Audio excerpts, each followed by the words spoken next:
There we go. I'll start. Now you can wave. Hi, patrons. Hey, Patreon people.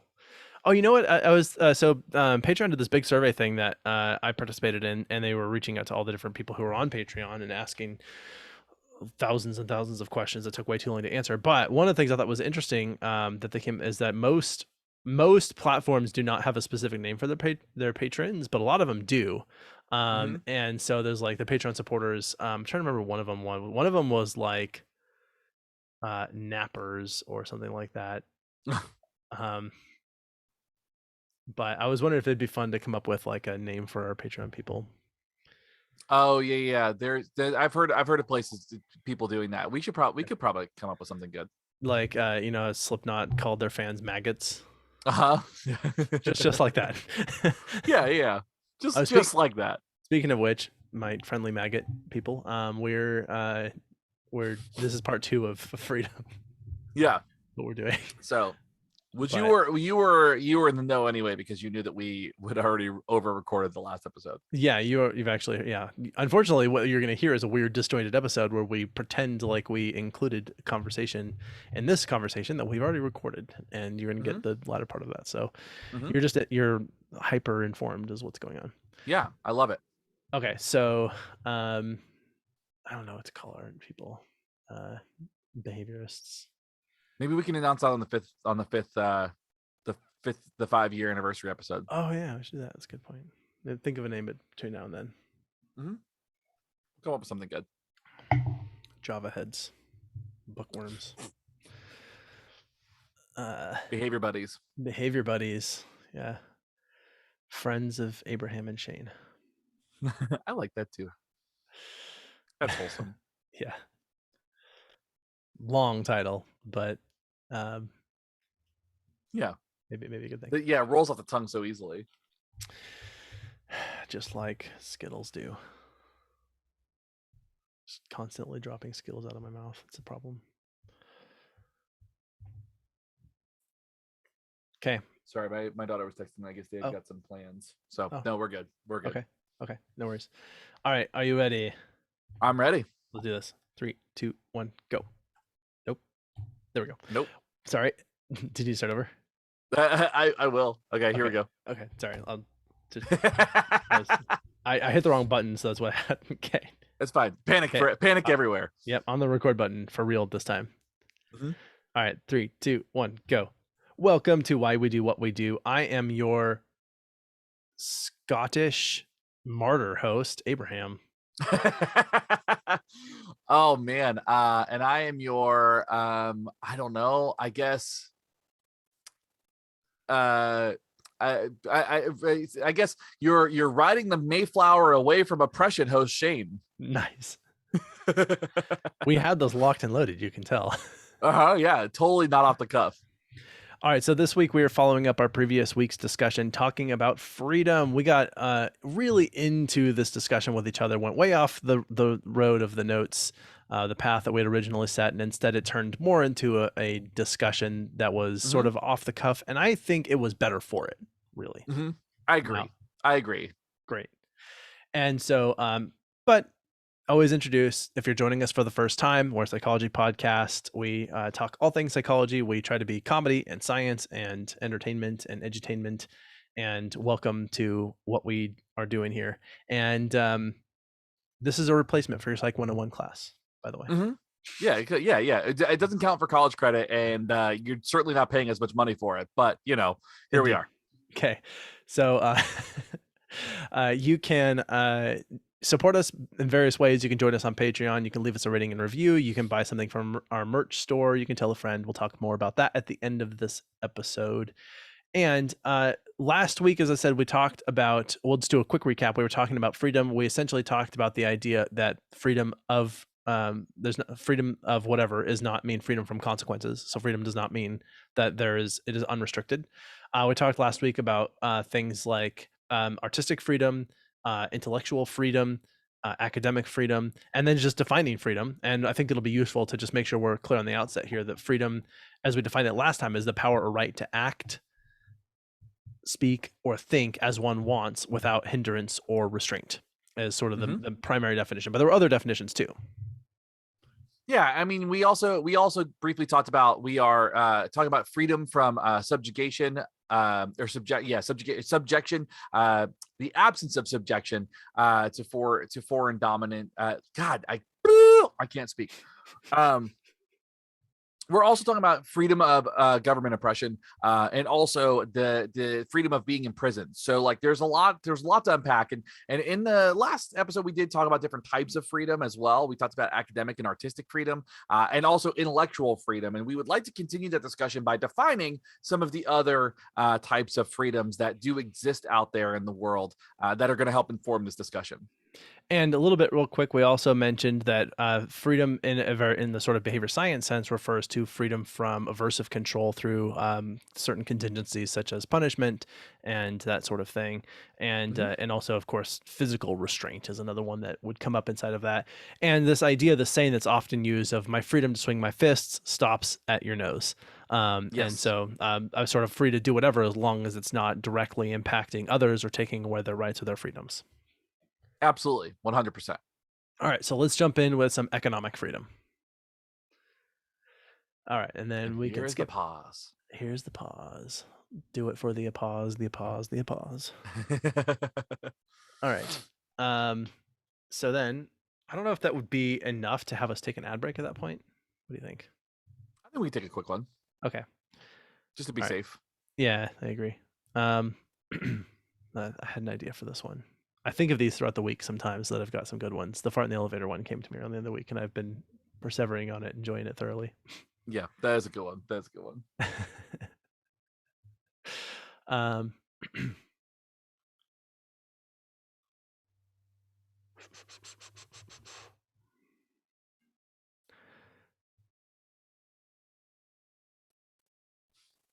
fuck. I don't have a groan. I'll try one. We'll see how it works. Beep. Okay, so we're right there. We're going to take a quick break to hear some words from our sponsor, which is Wizards selling you magical potions. We'll be right back. Okay, now we need to, I think, talk about when there is, or if there is, such a thing as too much of this freedom thing. Yeah, I feel like this is an important discussion because this does come up a lot when we talk about freedom. There is always kind of the question of like how much freedom is too much freedom. When does it become a bad thing? And there are a lot of folks that make an argument about a world where too much freedom is actually a bad thing, and we think it's worth exploring those arguments for just a moment and evaluate what those people are saying because we like that sort of thing. We like to unpack different discussions around this. So the first one is going to be from a company called Strategy slash business or Strategy dash business, I guess it would be .com. Yep. Yeah, strategy-business.com. So they wrote a recent periodical about how there is such a thing as too much freedom. And in their argument, they go on to discuss a few concepts that are really relevant to this discussion we're having today. The first one is that psychological reactance refers to the psychological response related to being told what to do. That's sort of the idea there.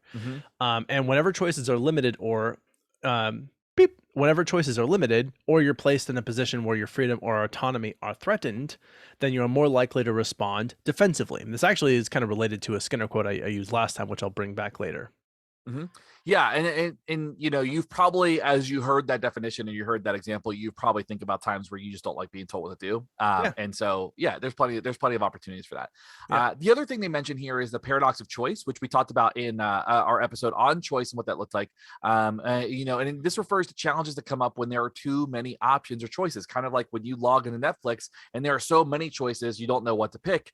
Or maybe you've selected a better streaming service now that Netflix is starting to tank. Wow. This episode sponsored by Netflix. Oh, how far they've fallen.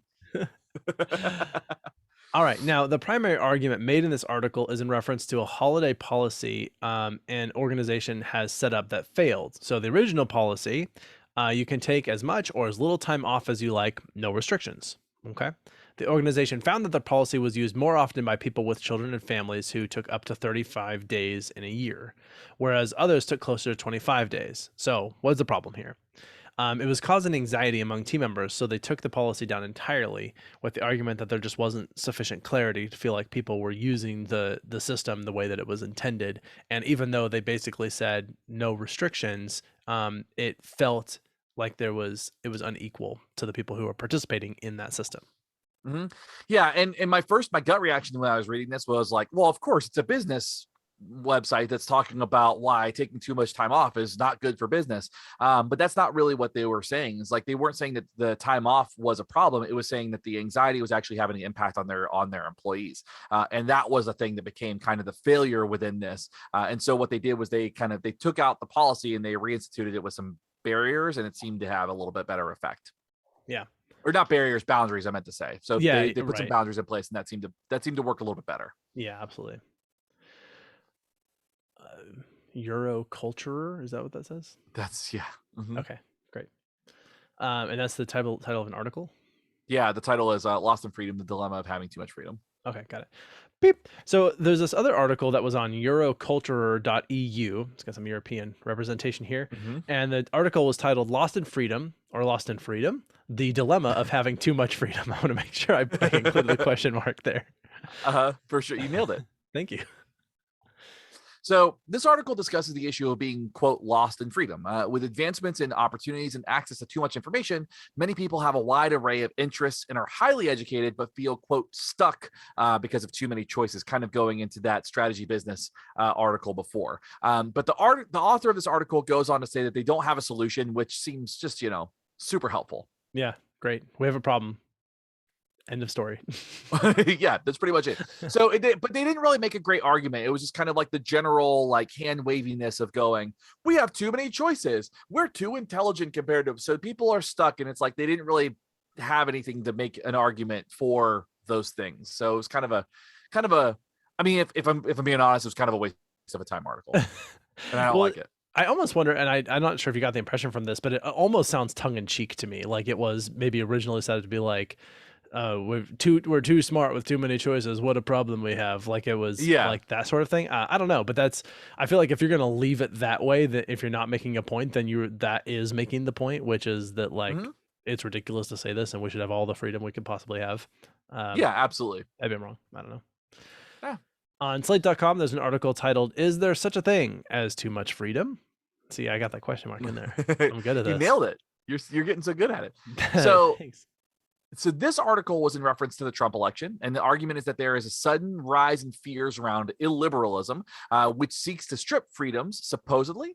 And Patrick Deneen is referenced in the article and argues that liberalism itself has allowed too much freedom and is partially to blame for breakdowns in, quote, family, community, religious norms, and institutions, especially among those benefiting least from liberalism's advance, end quote. So I don't know about you, but I think there's a pretty clear agenda from that dude. Yeah. It's interesting because it does seem like from that camp we see the two opposite arguments made simultaneously, back to back, and sometimes embedded with one another. One is that we have too much freedom and we should have less, and the other one is that we don't have enough freedom and we should have more. And whatever that might mean, because they're never defined or even examples given to allow a description to understand what that could possibly mean, aside from usually the way that they tend to describe it is, we want to be free to make hate speech and violent threats against people that disagree with us. We want to be free to oppress and restrict people who dissent from our opinions. We want to be free to give unrestricted access to people who have the most amount of wealth and power. We want to be free to allow people to cause harm when and wherever they want, including inciting violence against minority groups. That seems to be the kind of freedom that they're advocating for, which to me is, again, not freedom. It doesn't meet the definition of freedom in any way that we've described, because freedom that involves everybody means that you can't have freedom if that system results in the oppression of another group. Right. Yeah. Freedom does not exist where harm is occurring. Right. So ultimately, the argument falls flat because the concern the interview showcases is one of destruction of moral fabric and not an actual problem. It's a hypothesized scare tactic to say, believe me, because whatever, because what I say is true. And right now, the argument I'm making is that there is too much freedom and that needs to be restricted. Hence, we need a tyrannical government so that they can give us more freedom because we need as much as we can. Hence, the tyrannical government, which I don't know Yeah. how anybody makes sense of that on a daily basis, but that's where they're Nope. at. That's an argument that you see come up. It's really interesting. Now, the New York Times also had an article called "How Much Freedom Is Too Much?" Question marks. Yes, you did it. That was so good. Yay! I'm learning. You modeled it. It was great. We are in the business of promoting question marks in our oral recitations. Quick note: this article you're referencing was from 2003. So for context, we got 9/11 as a pretty recent event at the time that the article was written. The Patriot Act, which severely limited freedom related to personal information, due process, etc., in the United States. So essentially, the freedom to privacy kind of got thrown in the garbage with that one. Yeah. And so that's the context in which this article took place. Well, and also too, for those of you who are not aware, people could be arrested and detained without any sort of reason during this time period, like for like basically just because you were a suspect, and they could hold you for an indefinite amount of time without due process, which specifically violates our Constitution. But it's also why Guantanamo Bay exists, which also specifically violates our Constitution. So yeah, and still exists, which is a real problem. Yeah. So that's a bipartisan issue. That's happened across every administration since 2001. True, now, but not a bipartisan issue in terms of support, though, because again, freedom actually doesn't matter in this particular. Like the Constitution, they only want to defend it up until the point where it is in agreement with the things they believe. Because as soon as they're like, well, it's not constitutional to hold people without charging them indefinitely as political prisoners on like questionable soil that we appropriated, and they're like, it's fine. Yeah, it's fine. Yeah, we'll turn an eye.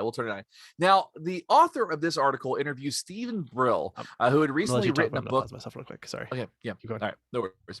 All right. So the author of this article interviews Stephen Brill, who had recently written a book about the aftermath of 9/11, and he goes on to support risk profiling, national identification cards, and other more restrictive practices that allow government to determine who is, quote, trustworthy, end quote. And that was a big part of the arguments within this book, where that after 9/11 he was in favor of these restrictions, these reductions in freedoms, such as being able to freely move between states and being able to communicate, and also an increase in, like we talked about, racial profiling, risk profiling. If somebody was deemed like that fit a profile of, quote unquote, said terrorists, they could be detained for without due process and without that issue. Now, in the article, they even make note that prior to 9/11, Brill would have considered policies like the Patriot Acts, very much so like the Iron Curtain. But as he puts it, quote, "The terms of the debate have changed. It is not as though people had new arguments. It is though someone had taken an eyedropper and changed the color of the background," end quote. So basically, he's taking a contextual approach to describe why freedom should be removed for certain people, despite the fact that there was no evidence to support that those restrictions were even helpful. I'm so sorry. I was like, no, I was totally following. It sounded great from what I was able to catch. Thanks. I appreciate it. I actually need, so this the one of very few vegan places in Reno is has like a vegan breakfast right now. I think I'm gonna try and order it really quick if that's okay, because they stop in like 15 minutes. Okay. Yeah, sorry. do it. I'll be real quick. Yeah, no worries. Should I just let my thing just keep recording and we'll just cut it out? Justin gets to listen to me order breakfast. Yeah. Okay, great. All right, here you go, Justin. Enjoy. Yeah, and patrons. And patrons. Yeah, I guess you're right. I should just let the video do its thing too. All right, first I need to look at their menu really quick. I'm so sorry. This is like, I keep distracting us away from this, and you've been so gracious with your time. No, you are totally good. Okay. What the fuck?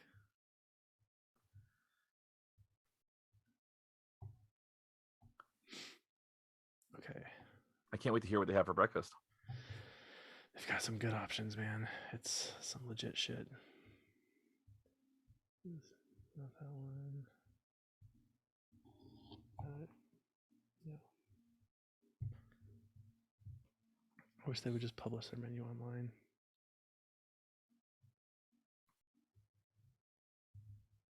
What's the place called? House of Meshika. Okay, if they've got chicken and waffles, we're gonna do that. And then the Hefe was good. I would do it asada. And then we'll do Oh, Philly style sounds good too, but so is the animal lover. Mm. But we have to have a breakfast burrito. Just have to. Okay, bacon breakfast burrito, Hefe, asada Hefe, and chicken waffles, if they've got it. And if not, then I'm gonna do a Philly style scramble.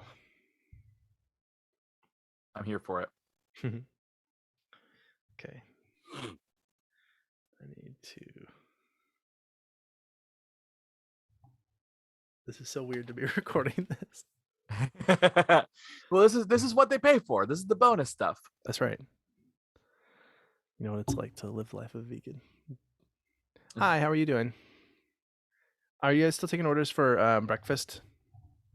Perfect. I'd like to order for takeout for that, please. Do you have the waffles available today? No, that's okay. All right. Then I know we'd like to do a bacon breakfast burrito. And I like to get the Hefe Sada style.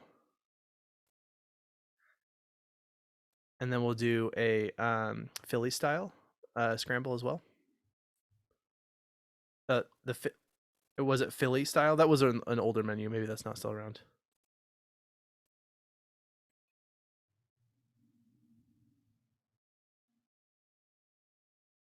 Oh yeah, yeah, we'll do that.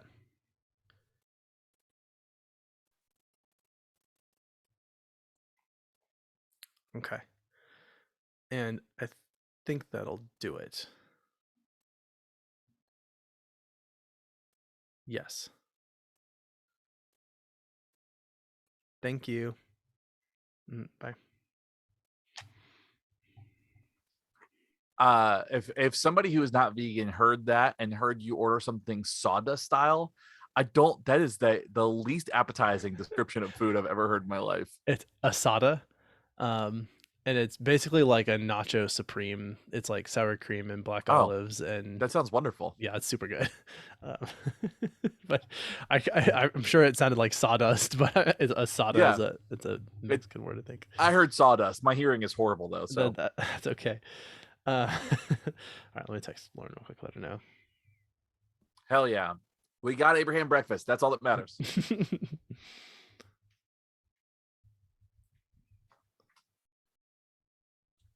Oh, real quick, while you're here, did I show you what we did? Look what he did. We made a journal. We made a research journal. You did it. We did it. It's done. Can I send you a copy? Please. If you want to throw it in that, did you already send the other order of stuff? I did not send it. What I gotta double check what was in that other order too. But it was pretty much everything that I could not get from Printful. So it was the mugs, stickers, the shirt. Okay. And then that may have been it. I'm gonna send you a pound of coffee too. Okay. I won't say no to a pound of coffee. I'm good with that. All right, cool. Thank you. I'm gonna send you a whole bunch of stuff. We need to start selling coffee on our fucking website. We have that whole place out of Mexico or wherever, or Guatemala, wherever. Yeah, we should do that. We should get a pound or two, or a 50-pound bag, and just do that. I ask you about logistics of that because, like, do you have to like a food license to sell like food stuff or something? I couldn't tell you.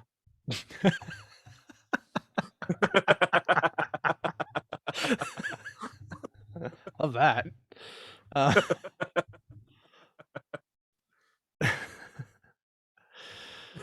my goodness, that's great.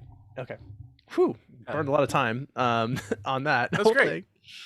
So where did you get to? I finished the 3 bullet points under New York Times, and we're on the last bullet point. It says the main argument we've seen against more freedom. Okay. Great. Do that maybe an ad break. I don't know where. Yeah. Okay. Yeah, that's fine. We could do that. Okay. Beep. All right. Very well said. Amazing soliloquy that I'm impressed with. And so the main argument we've seen against more freedom here, we're talking about all these these things taken together, is that when it comes leads. Oh, sorry. What's that shit? It should be when it leads. Okay. Beep. The main argument we've seen against this sort of like unrestricted freedom or just a freedom that might amount to what you might call too much is when it leads to harm and harm of others and that sort of thing. And I think that's a fair argument. When you have too many freedoms, potentially what happens is it leads to detriment of other people. And the question becomes, what is harmful? And that presents a unique situation that could become a slippery slope. I could see that, where you see people sort of slide away from freedom. Slide away from freedom in such a way that they justify restricting freedoms for people. They also could like slide toward a situation, and again, we've talked about where it's not really freedom anymore because you essentially have policies that undermine other groups. And so I think this is an important consideration there. And we need to hear from our sponsor, which is Netflix. The sinking ship is going to talk to you. I'll be right back. Okay, so let's talk a bit about the behavior science view of freedom, its definitions. And this, I think, is a lot of fun because, again, we start looking at it not just from this sort of political rhetoric laden position, but like, what do we mean scientifically, objectively, when we even use the word freedom, when we evoke that word? Yeah. So within behavioral work, freedom comes up in a variety of ways, and it's worth noting that this doesn't necessarily align with what we've been talking about. So specifically, what we're going to talk about in this section is, freedom, different discussions around human rights. So the first point is the freedom of choice usually refers to the ability to make choices within a treatment context. That is one part. Freedom of choice that leads to different reinforcers or different rewards, different treatment outcomes. And essentially what we're saying here is that from a scientific or a behavioral viewpoint, the person who is receiving treatment should have a choice to continue treatment if they prefer, discontinue treatment if they deem fit, access preferred rewards, and have input about the goals and interventions used in treatment.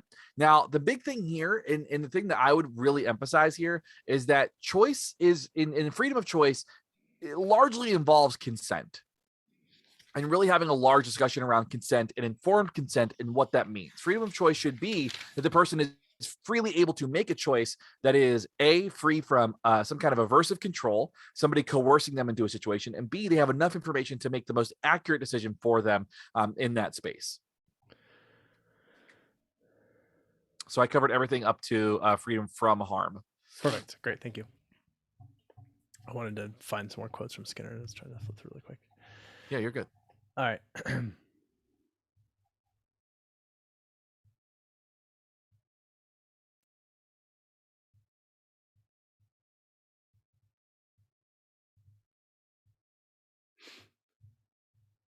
Okay. Beep.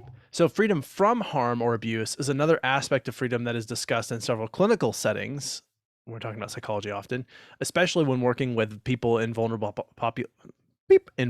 populations, such as those with an intellectual or developmental disability, geriatric populations, children, etc., that sort of thing.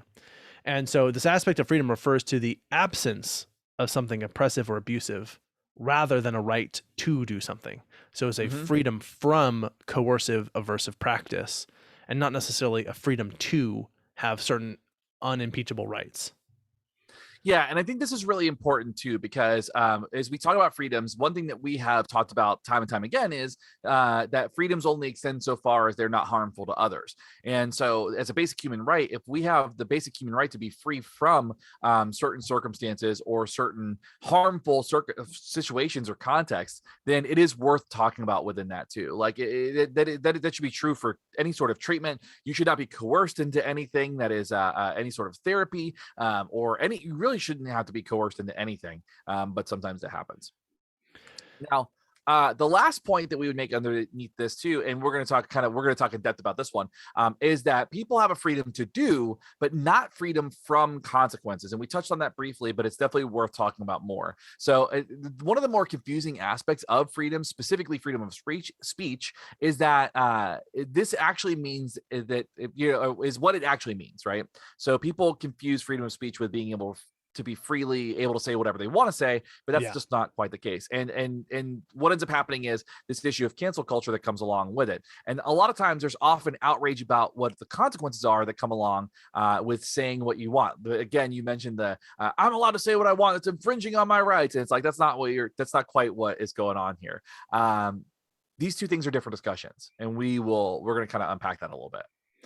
And I think in relation to this, there's often an example I think of citing in the United States. It may have at one point been illegal to burn an American flag, but that was actually held up by the Supreme Court as a free speech issue because burning an American flag was considered a symbolic free language gesture, a speech gesture that that was not directly causing harm to anybody, and therefore was not something that the government would oppress. Now, if you burned a flag in an open field that led to a giant forest fire, then that would, because that would ultimately cost a lot of money for the government to put it out. Right. It would put people in danger and that sort of thing. But simply burning a flag as a piece of demonstration is considered a free speech issue. Throwing a flag on the ground and driving over it in the mud if you wanted to could be considered a free speech issue. And so that would be something that has so far been upheld by our government, although is something that they have also, some people recently have talked about making that illegal again. They've also talked about making it illegal to do something like choose to kneel in the presence of the flag. That maybe you should there should be some restrictions in place that force you to lose your job if you choose to exercise that freedom of speech. And so I think, yeah, there are people out there who basically want to say that equate those things, right, as being that the freedom to like do anything and free speech means not freedom of consequences. I feel like that maybe I got a little confused, or I hope I didn't make that sound confusing. No, I think that makes sense, because I think a lot of times what happens is people I mean, I don't want to just overgeneralize, but a lot of times when arguments of free speech come up, it usually surrounds something that's pretty emotionally or politically charged. And it ends up being just a values-based argument and not necessarily a rights-based argument. Like you may not agree with kneeling during the national anthem or anything like that. And that's perfectly fine if you don't agree with that. However, for you to impose your disagreement onto somebody else, that's where it becomes a free speech issue ultimately, right? Like that's where those discussions really start getting muddled, because it goes from I don't like what they're doing to I'm going to stop them from being able to have the freedom to do that. And that's where that rights issue really comes into play. Yeah, and so there's this outrage about consequences that come along with trying to say whatever you want, but those are two different things, right? They're different discussions, because as we've already said when we talked about free speech, that there's like libel and slander laws. If you say something that results in harm to somebody, that's not protected speech. Public figures are often considered exempt from the same kinds of access to freedom of speech, because they're in positions of power that have a lot higher stakes with the things that they say and do. And so their speech is not necessarily considered private, and it is not necessarily considered to have the same level of freedom tied to it.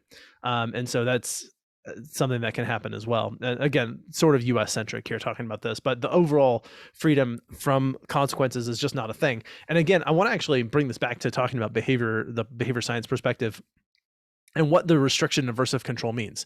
Let me give you one very basic sort of hyperbolic example, right? Which is, I have the freedom to put my hand on a hot stove. That is going to result in my hand getting burned, right? Now, that essentially is a restriction on my behavior, because I am now probably very unlikely to avoid hot stoves because I've experienced some aversive experience, or I'm putting my hand on a hot stove. So freedom is not ubiquitous. Like, it's just like, I do not have the power to violate the limits of my biology and to violate the laws of physics, because those are things that cannot be broken. Like, right. They simply are what they are. Like, you could very much argue that I do not have the freedom to travel as I wish, because I cannot fly through the air. I cannot swim under the ocean at high speeds, holding my breath for hours at a time. Those are ways in which my freedom is restricted because of the biological constraints of the evolutionary history of my species. And Mhm. so like in those ways I have basic restrictions. I can only move so fast. If I moved at a speed high enough, like I would eventually be hitting the air such that it would destroy my body. Mhm. And like so like I can't be Flash or Not Quicksilver. yet. Not yet. Not until I get a cool suit. And then I You can. need the Speed Force, baby. That's right. And so yeah, those are things like you could argue those are restrictions. And so there's like this basic thing that like freedom is just not anything goes. And those are some kind of silly ones, but I think to highlight the point that like you got to think about what those all mean. And then it becomes similar when talking about freedom, where if you do something, anything at all, it's going to have an impact on the environment. And that just like the hot stove. So, politically speaking, or free speech issue, when you do or say something, there's going to be some kind of a consequence. It might be one that you like. It might be very favorable, right? That could be an Mhm. outcome of that. But it might be something extremely unpleasant. And so then there's these aversive consequences built in there too. So just, I think, a important thing to bring back around is this idea of like, what do we mean when we talk about freedom and these aversive control and aversive consequences? Because there is no freedom from aversive control and aversive consequences. Yeah, and I think one thing too is, there's this really great article on consent that came out pretty recently, and the research group that talked about it does a really good job of kind of describing what consent actually is. And if there are ever any aversives in place, then you're not actually providing consent. And I think there's like this idea of like when you like the freedom to make a choice has to exist when there is no aversive control in place, right? Yeah. Like your yes can change to a no very rapidly because of the averse consequences that are present or not present, or the threats of which those things do exist. Yeah. And so I think there is like a kind of like that's probably an entirely different discussion when we get into consent. I think that's definitely worth doing a whole episode on consent and really talking about what it is, consent and assent and all that. I dig that. But I do think, here there are, in the United States, you can kind of say whatever you want, but that doesn't mean that you're going to get away with it. Yeah. Like I always use the example of like if I were a famous actor, and for those of you who've never seen me in person, I am as like white as I could be, right? I could not be whiter. As a matter of fact, I got like my DNA test, and it is like straight up all the whitest countries. It's like 99%, like, actually it's 100% like England, Ireland, Denmark. Like it's like you're like, okay, I could not be whiter. Yeah. They're like, you are Um, basically a sour cream marshmallow. yeah. Like if I were a shade lighter, I would be clear. Um, and so I could in the United States, I could say the N word if I wanted to, right? I could absolutely do that. But that does not mean that I'm going to be free from all the consequences that go along with that. And I think that's really kind of the thing. There are aversive controls in place that would prevent me from saying that. Besides Yeah. the fact that I just don't want to say that because it's a horrible thing to say. Yeah. But there are aversive controls, right? Like if I'm somebody who would use the N word as a white man in the United States, then I'm likely to lose my job. I'm likely to damage social relationships. I'm likely to damage my reputation. There's all these other aversive controls that would prevent me from saying that. So I don't say it. But there are some people that don't believe those aversive controls should exist, and I should be able to say whatever I want. And that's simply not it. Like they missed that second part of it, which is like you can say what you want, but there is something's gonna happen when you do it. Yeah. No, I also heard there was someone once who tried to make the argument. They were like, you shouldn't be allowed to swear because that violates my right to not have to listen to swearing. And I'm like, by that logic, I should say you have to swear because you not swearing violates my right to listen to swearing. Um, and so like Right. that to me is an utter nonsense argument. I'm like, now, if the swearing, as you said, was hate speech, like racial slurs and that sort of thing, that I think is a different class. But just generic swearing that is not tied to a particular group of people, like the F bomb or I'm just gonna have Justin bleep a bunch of these just for fun. Ass, shit, bitch. Um, like all of those are words that they don't target anybody directly. Now, I think that some of them are becoming increasingly problematic from a perspective of like gender equality, for example. Mhm. Might be one that you choose not to use, or several that you choose not to use because it's a messed up thing to target someone's gender identity in that way. Right. But or their sexual orientation, like there are several that are in there as well, but most of them are the generic ones that don't have anything laden with a particular group or person. Like, I think you have the right to say those things because they're not necessarily, they're not spreading hate, they're just like a form of speech that I think would be considered protective. And like, if you don't want to hear that, then go elsewhere. Right. Or specifically, and that's actually not very fair, I could argue against that, but specifically, like, don't turn on things like, here's an example. I have a huge problem with censorship in music. I mean, like, I'm aggressively strong in my opinion about how much I Yeah. dislike censorship in music. And so, like, my thought is, like, if there's lyrics you oppose to, don't listen to that song. Don't. That's If, or fine. like, don't play that song. Like, that is you going to a place where you're going to hear offensive language and then getting mad that you heard it there. I'm like, now it's one thing if it's just being blasted at you, you don't have a choice. That I think would not be okay. Like, I can be on board with the fact that, like, someone's just sort of forcing you to hear things you don't want to hear, and that you should have the right to not be in that environment and not have it forced Right. upon you. But to go to a place that you did not have to go, that was not on your way to where you were going, to choose to engage with something where you then were offended by it, that was not something where, like, it was thrown at you against your will. You went there, right? And so I think with censorship in music, I get very irritated by that, because I'm like, if they wanted to have that language in their song, they made that choice for themselves. And like, maybe them or their producers are like, well, I'm okay with having a censored version because then I sell more copies. And like, I get that that's fine too. But like, I think that just shouldn't have to exist. I think it's really dumb that it does. Yeah. And an example I've said it recently is that song that's Justin, you'll have to bleep this too. The song that's called, I think, "Fuck You." It's like, you know My what I'm talking Steeler about? Green. Yeah, that one. Yeah. And they just change it to "Forget You," and that's like all over where you hear it played. I'm like, are there not enough songs for you to choose from? If they wanted it to be "Forget You," they would have written "Forget You." Just pick a different song. Right. I'm Yeah. like, that's not what the song is, and it's offensively annoying to me that you sought out a song to change it to be this. Anyway, that's my It's rant on it's that. putting shorts on Michelangelo's David. That's what you're doing. Exactly right. Yeah, put it. Yeah, all those statues of women, like, cover them up, and those penises, cover them up. We can't have that depiction of human beings. Human beings are bad.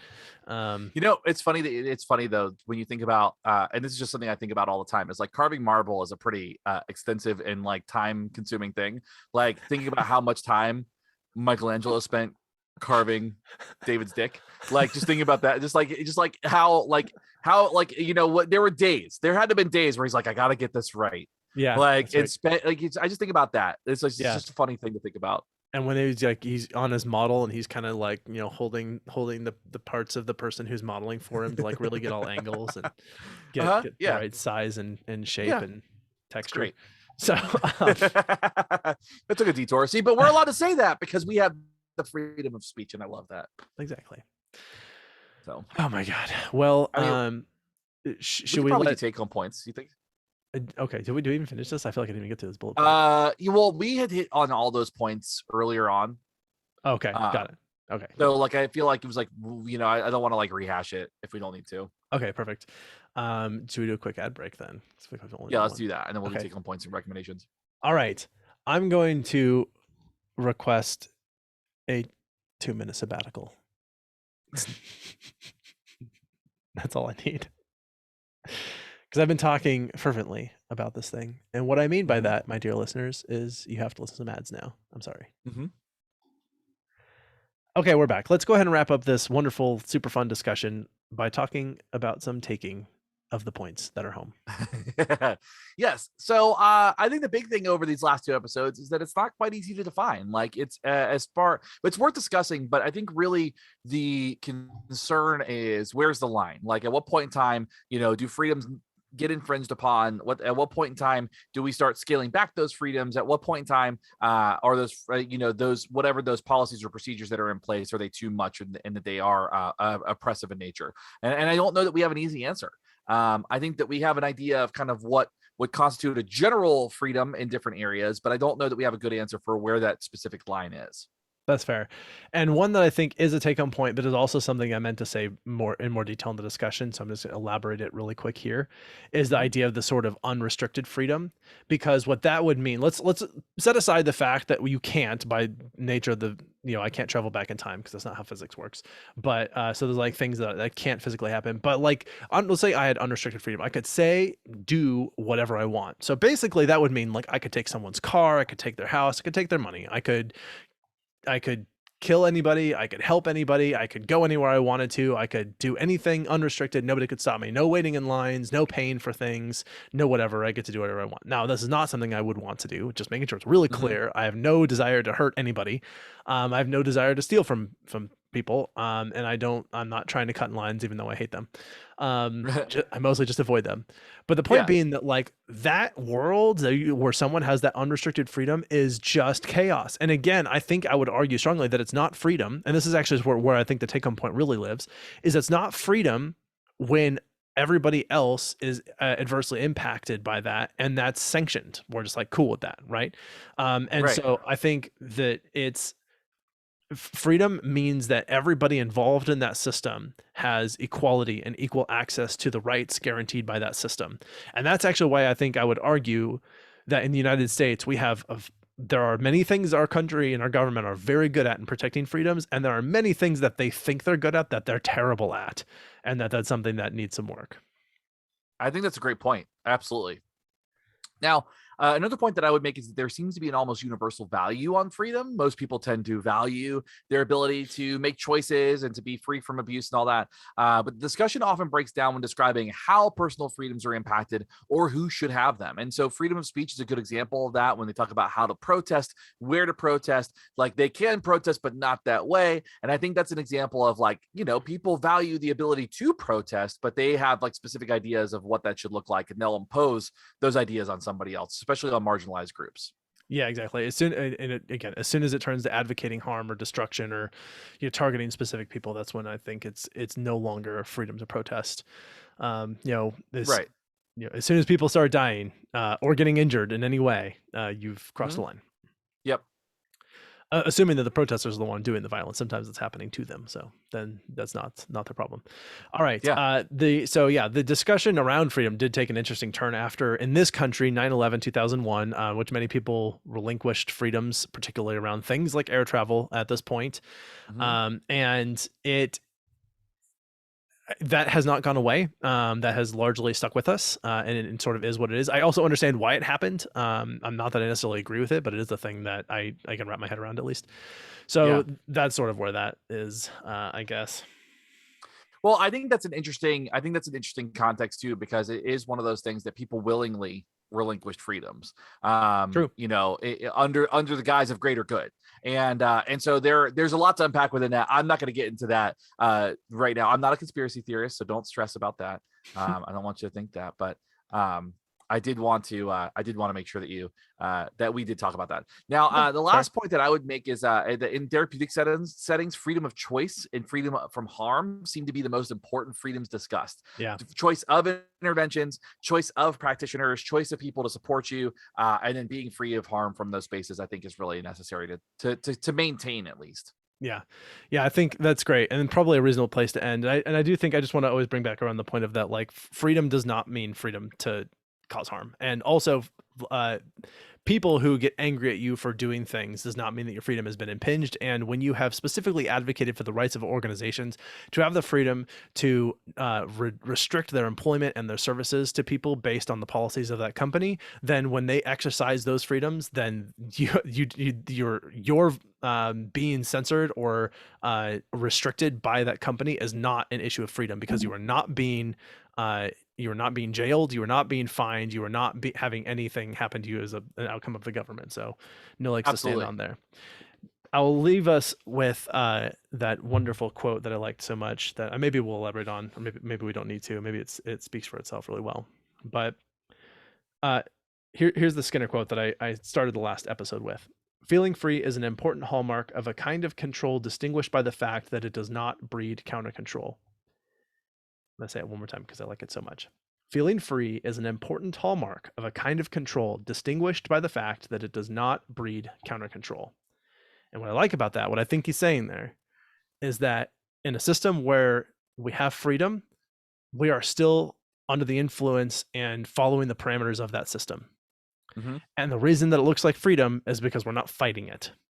When Mm-hmm. we're fighting it, that's when it does not look like freedom, or we wouldn't call it that. So our experience, perception of it, I think, is related to what we call it is related to whether or not we are fighting against it or we're okay with the system as it is. Absolutely. 100%. Whew, okay, well, that was so much. And I'm sure that there's plenty of people who would even take this a lot further. Astute listeners will notice we did not talk about at all the issue of abortion, which is a very hot topic in the United States right now. We actually are planning a full discussion on this down the road. So Yes. we will be coming back around to this. Again, trying to bring some science to this. Hopefully you feel like we did a good job bringing science to this one. I really tried to be as balanced and comprehensive as I could possibly be, and also just being really clear on sort of what the discussion entails, because I think there is some interesting things to unpack in the philosophy of what we mean when we talk about freedom, which is something that seems like such a basic right and gets so much airtime in discussion, but it's used as a rhetorical talking point and not as a legitimate starting point for discussion. So that's why I felt 100%. yeah, we just needed to have this conversation. Yeah, absolutely. So I think with that being said, we should probably talk about recommendations. Totally. All right. I am recommending a music video by a band I have recommended in the past for their music videos. And this is the band is Dance Gavin Dance. The song is called Synergy, has a music video. And even though this is a collab song, I love it to pieces and I think it's wonderful and it's great. And that should tell you something about how I generally feel about collab songs. But I absolutely am. I've watched this video like a dozen times. I've probably listened to the song 50 times. I strong recommend there. Super fun. Yeah, it is a lot of fun. It is a really fun dive into that world. So I would second that recommendation. Cool. My recommendation this week is a movie that I finally got to see, and it's Doctor Strange 2: Multiverse of Madness. Yeah. Wild movie. Movie. It is one of those things where it is like full on straight up Sam Raimi through and through, which I really, really loved. So much. And it could have been a lot more aggressive and stuck true to like Sam Raimi, but it was it had the Sam Raimi in it thoroughly. Thoroughly. So many shots. I was like, oh yeah, that's from Evil Dead. You know, it's good. Right. More emphasis on the madness than the multiverse, but the multiverse was an important part too. So yeah. So it was great. I loved it. Yeah, really fun. And so yeah, thanks. Yeah, great recommendation. Agreed. Yeah. Sorry, I didn't mean to take it over like it was mine, but no, you're good. It's good. Disappointing. It was yours before, so we share. That's true. Okay, shared recommendation. Wonderful. I think that's all that I have to say right now about freedom. I think there's probably more. And like there were things that as we were preparing for this, I was thinking that I want to hit that, and I don't remember if I did talk about it now, but I think that's what we have to say about this. Yeah, I think that about covers it for the time being. All right, if we missed something talking about freedom, if you'd like to correct us on a position that we took or an argument that we made or a slur that we stumbled through in our lack of elocution, which we could be better about sometimes, then you should reach out to us and let us know. Tell us about your favorite freedom or your least favorite freedom, or how much freedom you do or don't have or want or don't want or whatever. Or you can tell us about a music video or a new action movie made by Marvel, because that's what you're going to be telling us about, that you enjoyed, and that's great too. Now, if you liked our discussion about freedom and you'd like to support more discussions like this and others, or just generally let us know that you think we're the bomb diggity, you may support us over on Patreon, and there are several tiers there. You get some bonuses, and that's a way you can support us. You can also purchase some merch. Just go to our website. We've got all kinds of stuff going on. We're gonna try and feature some things, get some stuff out there. But we got shirts and sweaters and jackets and beanies and mugs and water bottles and stickers and all kinds of fun stuff. So many good things. Go check that out there. You can also leave leave us a rating and a review. If you don't want to, if you don't have the means to or don't want to support us financially, you can always do that, and always reach out and tell a friend, or just spread the word. That's part of the main way that we get around, because we do not market at all. Nope. Not Nope, with any we do not. reasonable amount of attack anyway. And I think that is about it. I do have some acknowledgements that I need to be handing out. Did I miss anything in terms of letting people know how they can promote and support us? No, I think that covers that. Okay, perfect. So thank you to the people that are currently on Patreon who help make this possible, and without whom I would just be a sad, sad boy. We are talking about Amanda, Brad, the Daily BA, Joshua, Justin, Justine, Kim, Kostia, Layla, Megan, Mike M, Mike T, and Shauna. You guys are awesome. Thank you so much. So awesome. Now, I also have this wonderful team of people around me for whom I am eternally grateful. They are the best, and that includes Selena, Kyle, Justin, and Alan, and of course Shane, who will put the notes together for this one and for recording with me today. It was so fun. And then without our listeners, there'd be no point in doing a podcast. I mean, I might still, because I love the sound of my voice, apparently. Is at least what I'm gathering from 260, 4, 5, 6 episodes that this is going to be. Something like that. Yeah. So many. So apparently that's a thing. But otherwise, still, I thank you so much for listening and taking the time to be with us today. Seriously. All right. Well, that's going to close us out for our discussion on freedom. Feel free to reach out to us. We love hearing from people. You can always reach us on social media. Email us directly at info@wwd podcast. But that's all I've got. This is Abraham. And this is Shane. We're out. See ya. Boom again. Funzo. All right. What's going on here? Wiggity wiggity whack. Okay. Wiggity wiggity whack. The computer crashed. Or it's Audacity. giving me. Oh man, I hope it didn't crash on that. Like, it recorded everything, but now my Audacity's being funky. Don't be funky, Audacity. Don't be funky. Be groovy. Be groovy, Audacity. Okay, let's see. I'm gonna start exporting this. Okay, I'm gonna do this. I'm gonna export this as soon as I can. Dude, I mean, it looked like it recorded everything. So okay. Well, this is why we keep Zoom around. this is exactly why.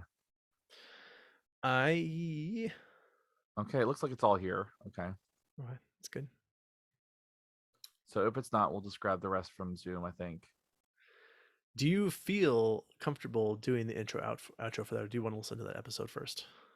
So I could send you a link to it if you want to just listen to it. Will you? Yeah, I'd like to listen to it first because I want to make sure I'm not sounding like a crazy person.